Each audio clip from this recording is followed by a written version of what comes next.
But first I'm going to show you the clear speed and the boss damage of the Storm Mage. I did get a 6 link. I have gem level 18. Here's my weapon, pretty good scepter. I have the wrong base for my helmet. It's supposed to be pure energy shield. I have a +2 lightning sun splinter, should be +3. I have a pretty damn cracked amulet. I have a pretty okay chest piece. I need another 400 or 500 evasion from this and more spirit, plus dex and resistances, we'll see. I have a rest life ring. I have an unset ring, which you don't need. This ring is just life, rest, and dexterity or attributes. I have the wrong base gloves, supposed to be pure energy shield, life, resistances, life, rest, belt. Wrong base boots with movement speed, life, dexterity, rest, freeze charm. So anything else? Here's my skill tree right now. I'm running phylactery instead of eternal life because I don't have enough energy shield. I'm level 85, lacking this node, lacking these 3 nodes and the gear to be able to switch over to eternal life. And when I send, I will then grab phylactery back again. This duel is damage, mini attack, cast speed, which are the 2 main stats you want on duels. I have damage, attack, cast speed, and an offering here. The offering doesn't matter. Here I have minion damage and crit. The crit is okay, not the best. The cast attack is better. Minion damage and crit here. And this one has energy shield actually, but minion damage, energy shield, no crit or attack speed. That's the gist of it. I will say this, I do have weapon swap node spec, which is something you don't normally see on minion builds. So these are weapon swap 1. These nodes are weapon swap 1, and this is because we have minions on our weapon swap 1. I have a pretty bad staff for the sigil of power. You want to have a level 18 plus sigil. You want to have preferably cast speed if you can, but level of all spell skills together with sigil of power would make you do a lot more damage for a single target. Weapon swap 2 is basically just increase skill effect duration and area of effect for the sigil of power. So basically it looks like this. You'll swap, get a big radius, use any of the other abilities to move this back. That's why all of these abilities have 0 on the weapon swap, as well as the connectivity being not used with your staff and the whole shebang. That's currently the plan. So let's see how this feels. Again, I'm not capped in resistance. You can see pretty bad, but we shouldn't have a problem clearing this quite effectively. This map does have minus max res, and it does have minions do crit. It is what I would deem to be say it's the hardest Citadel fight, and I can go through the skills as well actually. Skill wise, we're using warrior with sacrificial lamb, death march. Sigil power has magnified effect persistence. Pain offering has ablation, font of blood, meat shield. We'll take mark, is only to increase chance to get shock from our shock bots, which is 50% more chance. No support. We have ghost stance, making us recover energy shield when we do get hit based off our evasion, hence the whole hybrid evasion energy shield setup. Connectivity, focus, curse, hex, bloom, inspiration. Convalescence is recharging our energy shield. We have this on our second weapon swap. Right now there's a bug allowing you to use this even if you don't have the weapon swap active, which is kind of cheesy. But this is supposed to be a panic button should you need to use it. You'll start this and then use one of your abilities to get your minions back once they fix that bug. We have a Terracotta Soldier. These are found in the Lost City underground area in Act 2. You want to grab the one that costs 10 spirits. These are only here because of the muster support in our Storm Mages. Cleric, you want to have 1 for Resurrection. Elemental Army, Last Gasp, Ingenuity. Your main damage Skeletal Storm Mages, you want to have Feeding Frenzy, Arcane Tempo, Elemental Focus, Muster, and then Minion Mastery. Unless you're doing a map with plus 50 Elemental Rest on the enemies, then you can actually use Lightning Penetration. It should be better at that point, but it's very few, so I can't be arsed to weapon gem swap, so I'll just use this. Your shock bot is only there to apply shock, which we're using conduction for more chance of shock, overcharge for better shock, lightning exposure for even more lightning damage application, strip away to increase the effect of that exposure.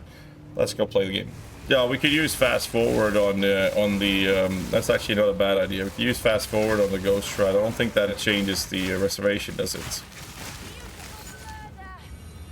We'll have a ritual as well in this. It's gonna be nice. My rest is a little scary actually. I'm a little concerned about that, not gonna lie.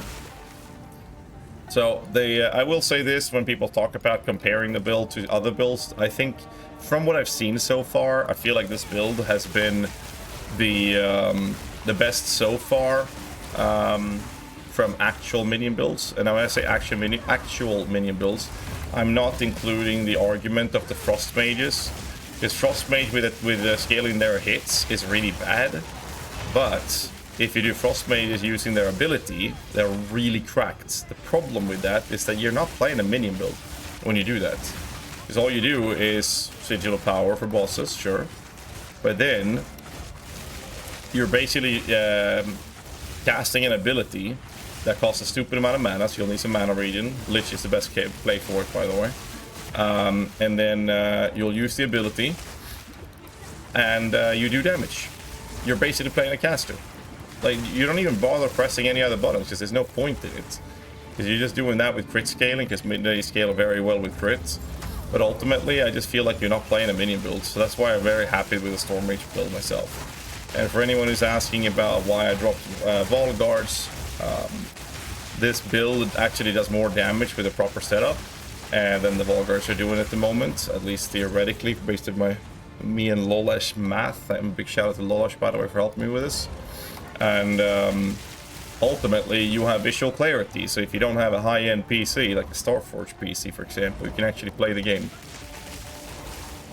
which Vol Guards don't really allow you to do.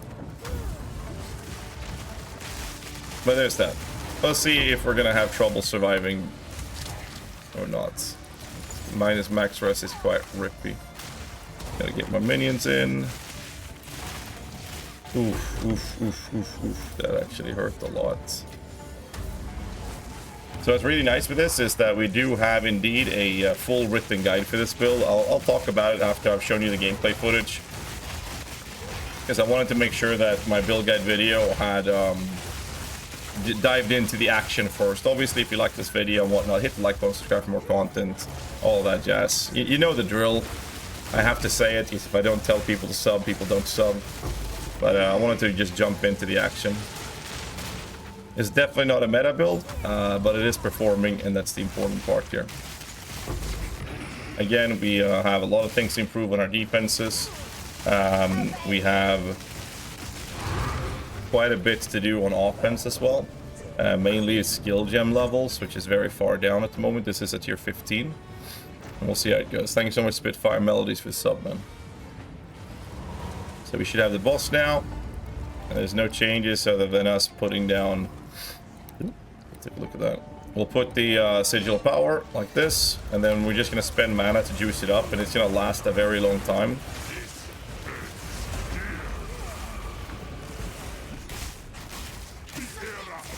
And as you can see here, the damage is pretty solid. Put that offering down.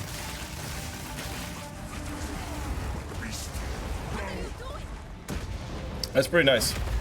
Like, the damage is there. And this is with a level 18 gem, so there's quite a lot of improvements to be made. Gems could be significantly better as well. So we do this, Sigil of Power, pop the buffs, put the Voltaic Mark. And as you can see here, we have plenty of damage. It's literally not a problem, and it, like, shit just melts. And it feels really comfortable. Let's see. PoE-vault.com/PoE2. Here's the build guides. We're gonna have multiple endgame build guides being posted. On the Witch, we have leveling guides. I played with the Lich minion leveling that we did. This is updated, should be marked with 0.2. The endgame guide is actually still... There it is.